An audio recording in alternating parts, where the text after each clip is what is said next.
Siya si Athena Lia. Marahil hindi siya familiar sa atin, pero sa China si Athena ay isang well-known social media influencer na may millions of followers sa kanyang Douyin account. Si Athena din ay sumali sa Miss World Macau noong 2021 at napasama ito sa top 3. Sa kanyang pagsali sa Miss World Macau ay mas lalo siyang nakilala at dumami pa ang kanyang mga tagahanga. Lahat sila ay sumusubaybay sa mga pangyayari sa buhay ni Athena. Kaya naman marami ang nalungkot nang bigla itong maglaho noong August 22, 2023. At ang huling location nito ay dito lamang naman sa ating bansa sa Pilipinas. Sa pagkawala ni Athena ay maraming mga tsorya ang lumabas. May nagsasabi na ibinenta ito ng matalik na kaibigan sa isang sindikato. May tsorya din naman na namataan ito sa isang club sa Asian One Clubs sa Cambodia. Maliban dito sa mainit na issue na sa paghahanap kay Athena, ay katakatakang nakita ang mga parehong mga damit at alahas nito na suot ng isa pang influencer na sumali din sa Miss World Macau noon. Nasaan na nga kaya si Athena? Samahan niyo po akong talakayin ng isa sa mga kasong hanggang ngayon ay patuloy na pinagkakaguluhan sa China.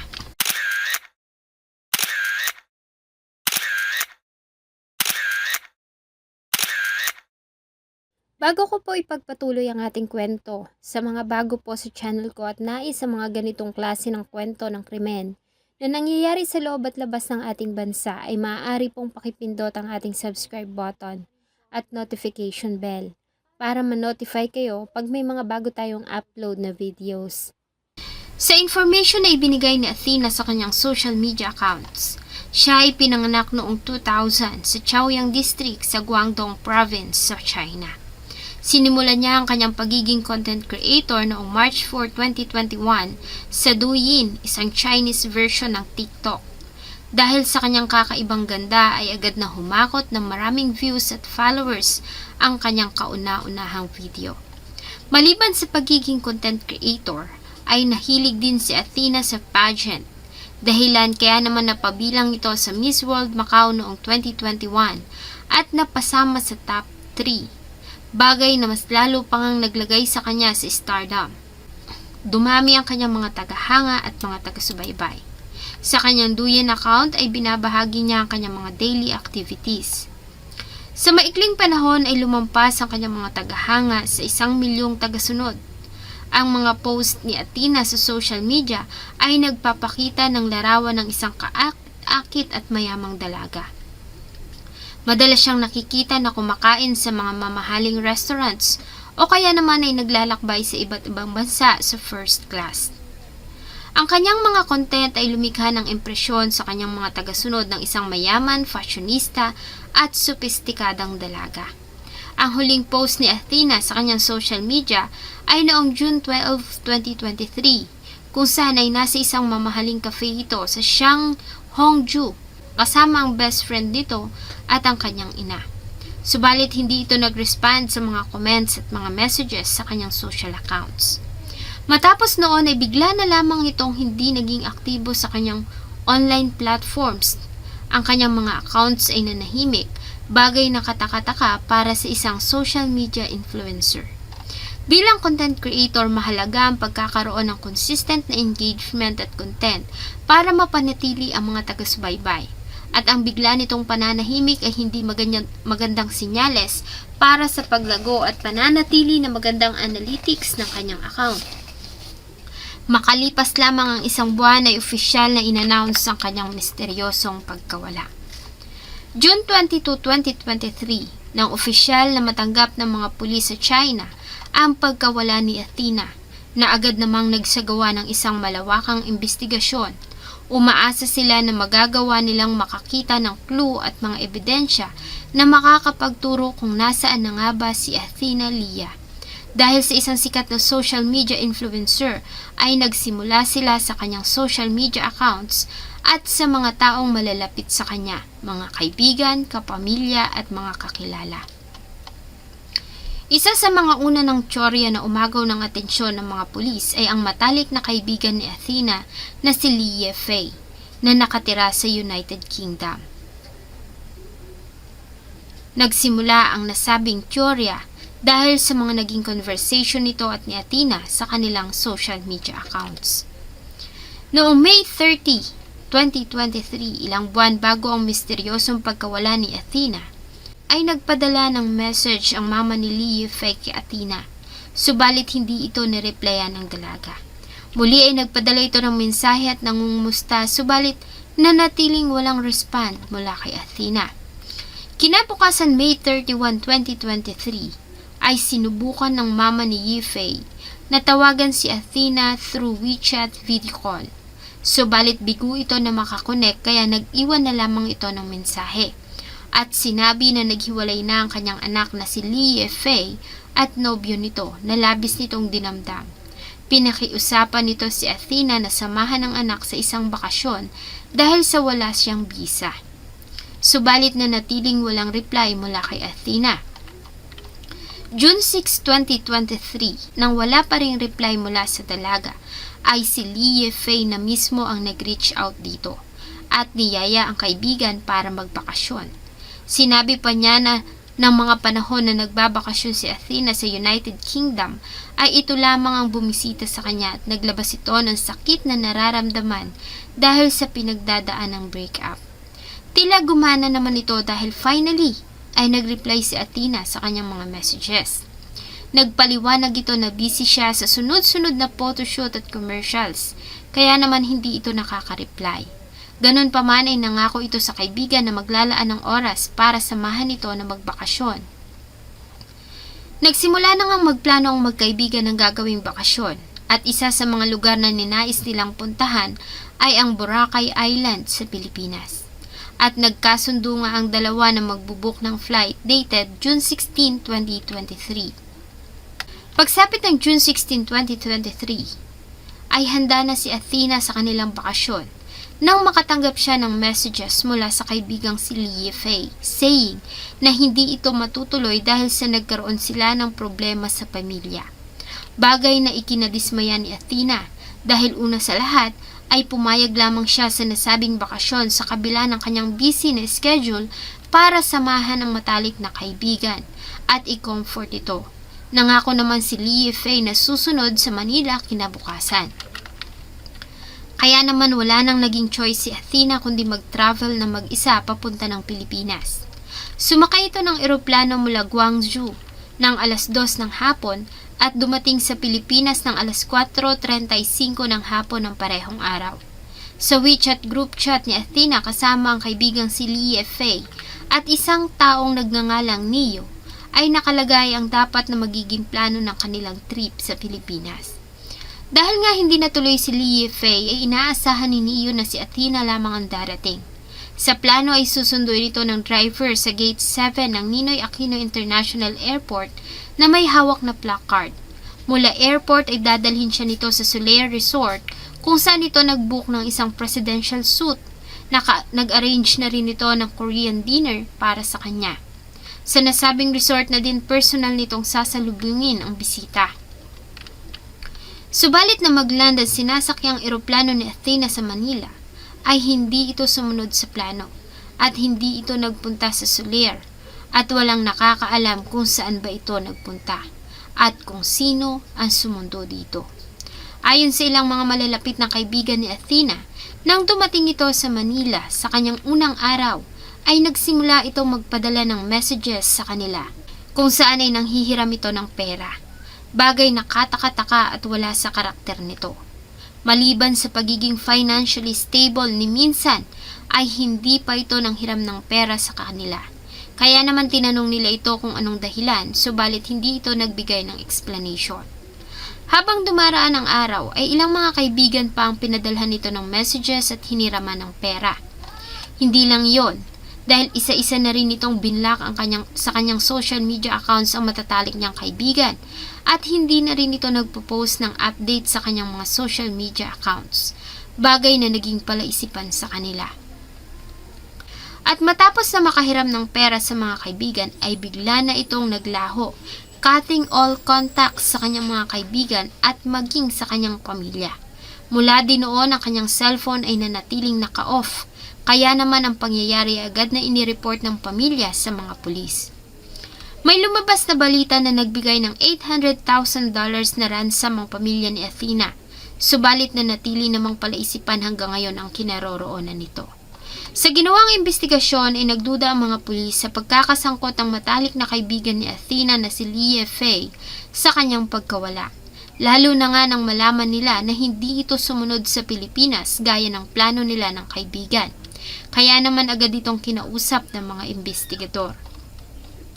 Sa paglabas ng balita ng pagkakalink nito sa pagkawala ni Athena, ay nagsimula din ang mga internet users sa paghukay sa background ni Leah Faye at ilang mga nakakabahalang impormasyon ang kanilang nalaman. Ayon sa usap-usapan, si Leah Faye ay mula sa Wuhan at nag-high school naman sa Shenzhen bago ito lumipat sa United Kingdom at nanirahan sa London. Tulad ni Athena, ay kilala din si Leah Faye bilang isang mayaman at sopistikadang dalaga. Marami itong kilalang mga mayayaman at kilalang mga kababaihan.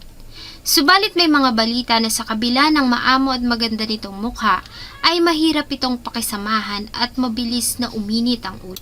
May mga balita din na lumabas noon kung saan si Leah Faye at ang kanyang ina ay nagdadala umano ng mga kabataang babae sa United Kingdom. At sa pilitan silang pinapapunta sa isang parties fueled by alcohol para mag-entertain ng mga kilalang bisita.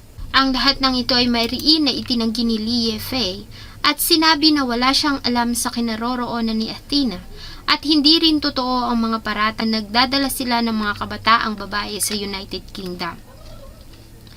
Ayon kay Leah Faye, ay matagal na niyang kaibigan si Athena noon pang elementary days.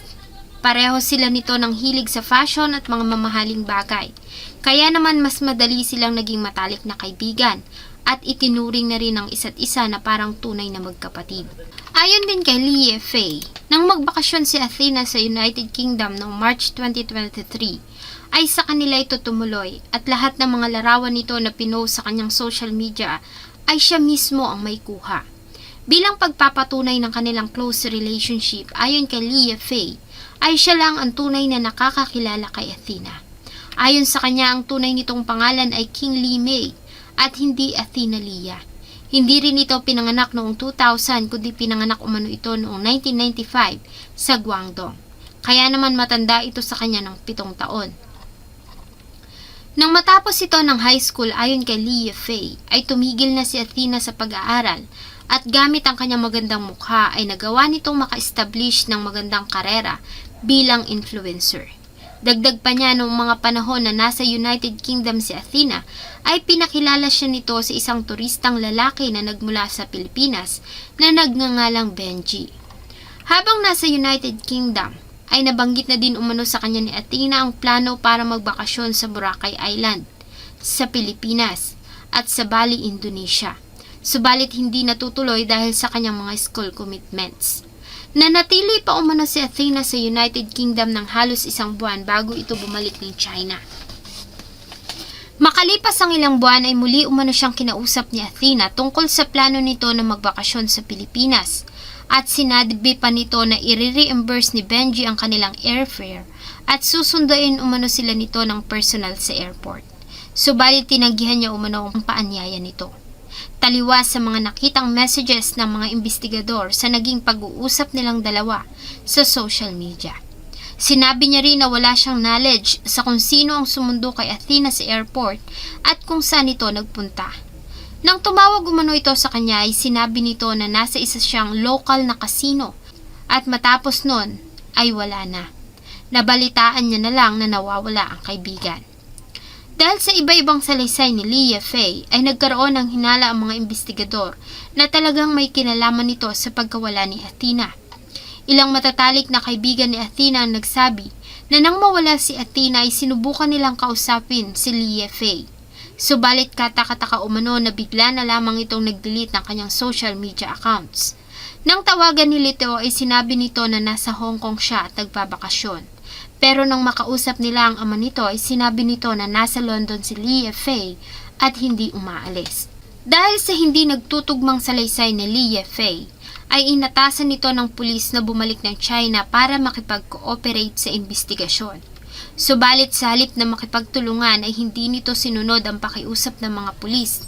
dahilan para ilagay ang pangalan nito at ng kanyang ina sa listahan ng most wanted person sa buong mundo. Ito ay isang form ng online warrant kung saan naglalabas ng impormasyon ng mga pulis sa publiko tungkol sa mga kriminal at inilalagay ito sa nationwide database para matulungan sila sa investigasyon at pag-aresto. Sa resulta ng investigasyon na discover ng mga pulis na ang pagkawala ni Athena ay may kaugnayan sa isang transnational criminal organization o sindikato kung saan ay nagagawa nilang mahikayat ang ilang kababaihan gamit ang social media bago ito dadalhin sa mga bansa sa Southeast Asia para sa pilitang isailalim sa mga iligal na aktibidad. Si Leah Faye at ang kanyang ina ay hinihinalang may kinalaman sa nasabing sindikato at ginamit nito ang pagiging matalik na magkaibigan nila ni Athena para maloko ito at mapilit na bumiyahe papunta ng Pilipinas. Ang kaso ay mabilis na nag-viral at nag-trending na nakaagaw ng pansin ng atensyon ng publiko. August 22, 2023, nang kumalat ang balita na niloko si Athena ng matalik na kaibigan at dinala sa Southeast Asia, maraming netizens ang nanawagan sa China Chosun Chamber of Commerce para mangialam. Dahil sa mainit na pressure mula sa publiko ay agad na inireview ng nasabing organization ang kaso. Para sa marami, ang Chosun Chamber of Commerce lamang ang nakikita nilang pag-asa para ma-rescue si Athena. Malawak kasi ang impluensya ng nasabing organization sa buong mundo, kabilang na dito ang mga bansa sa Southeast Asia. Ilang beses na ring nagawa ng samahang ito na matagumpay na masagip ang ilang mga biktima ng panloloko at trafficking sa Myanmar. Kaya naman naniniwala ang mga tao na magagawa din ng mga ito na mahanap si Athena. Hindi nagtagal, ilang mga media outlets ang naglabas ng pahayag na makakauwi na si Athena sa tulong ng Chosun Chamber of Commerce at ang nasabing balita ay kinumpirma din ng kanyang pamilya.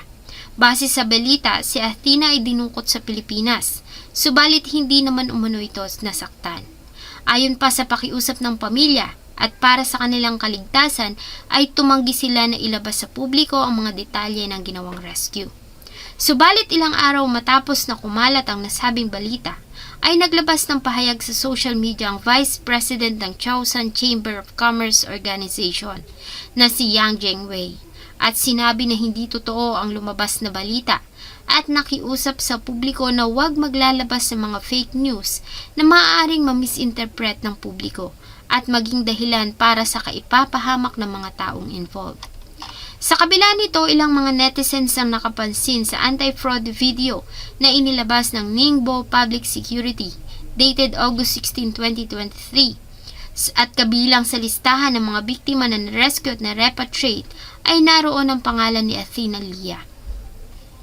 Ang revelation nito ay agad na kumalat at nag-viral na naging dahilan ng kabi-kabilang debate at maraming katanungan kung ano na nga ba ang tunay na kalagayan ni Athena Leah. Sa kabila ng nasabing balita, ilang mga nakakabahalang tsorya pa rin ang lumabas sa tunay na nangyari kay Athena. May kamalat na larawan ng isang babae na kahawig ni Athena sa social media na puro pasa ang katawan. Subalit ayon sa mga pulis ay hindi ito si Athena Leah. Nang tila nawawala na ang atensyon ng mga tao sa pagkawala ni Athena, noong September 7, 2023, isang vlogger na tinatawag nilang Old Bai mula sa Bangkok ang naglabas ng nakababahalang mga aligasyon. Ayon sa kanya, si Athena Leah ay ibinenta sa Asia One Club, isang high-end nightclub sa Cambodia. Ayon sa vlogger, isa itong luxurious o mamahaling club na exclusively lamang sa mga mayayaman at mga makapangyarihang kliyente. At hindi lang yon. Hindi kagaya ng mga club na nagsiserve ng mga inumin at nabibigay ng kasiyahan, ang Asian One Club umano ay may madilim na lihim.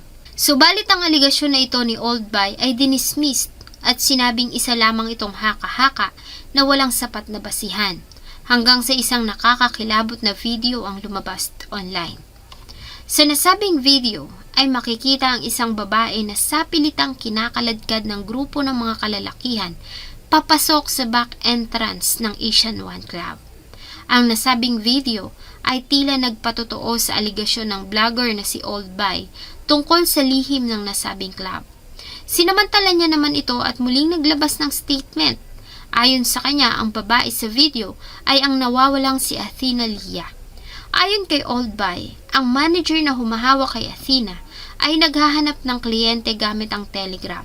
He also alleged na ang appearances ni Athena ay umaabot ng $10,000 per hour. Dahil nga sa ganda nito at kasikatan, kaya marami umanong mga mayayamang negosyante at kilalang mga tao ang nais na makasama ito ng personal. Dahil sa patong-patong ng mga pagtuligsa galing sa publiko, ay binura ng Asian One Night Club ang kanilang social media accounts noong September 12, 2023 at ang nasabing aligasyon ay hindi napatunayan at walang naging sapat na basihan. Hindi lang yan, sa pagkawala ni Athena ay isang social media influencer ang nakatawag sa atensyon ng publiko. Ito ay ang influencer na si Donut. Tulad ni Athena, si Donut ay sumali din sa Miss China World bago ito gumawa ng pangalan sa social media sa pamamagitan ng pag-a-upload ng videos at live streaming. Taong 2023 nang lumipat si Donut ng Cambodia mula China at dito na nga nito sinimula ng pagiging content creator. Naagaw ni Donut ang atensyon ng marami nang minsan ay mag-live stream ito suot ang isang itim na clover necklace na kamukhang kamukha ng necklace ni Athena Leah. Hindi lang yan, sa isa pang video nito ay nakasuot ito ng isang kulay asul na spaghetti strap na dress na katulad ng sinuot ni Athena sa isa niyang video. September 12, 2023 ay nagpost naman si Donut suot ang isang puting white silk dress na katulad ng kay Athena. May mga nagsasabi na maaaring tagahangan ni Athena ang influencer, kaya naman ginagaya nito ang estilo at pananamit ng dalaga. Hanggang ngayon ay marami pa ring mga haka-haka ang lumalabas tungkol sa kinaroroonan ni Athena. Sa ilang mga larawan na isang babae na nagtatrabaho sa Jinbei Casino sa Cambodia ang sinasabing si Athena Leah, subalit hindi naman ito nakumpirma. Hanggang ngayon ay palaisipan pa rin sa marami kung ano na nga ba ang totoong nangyari kay Athena Leah. May nagsasabi na tuluyan na nga itong na-rescue at nagbagong buhay. May mga balita din umano na sumailalim ito sa isang surgery at nagpalit ng anyo. Ano man ang totoo, isa lang ang hiling ng mga taong sumusubaybay sa kanya na sana ay maayos ito at malayo sa kapahamakan. Hanggang ngayon ay nananatili namang tahimik ang mga pulis at hindi na naglabas ng update sa kaso ng pagkawala ni Athena, bagay na naging misteryo sa mga netizens. Maging ang pamilya ni Athena ay tumigil na rin sa paghahanap. Sana nga itotoo na lamang ang mga usap-usapan na tuluyan na nga itong nailigtas at nasa maayos na kalagayan.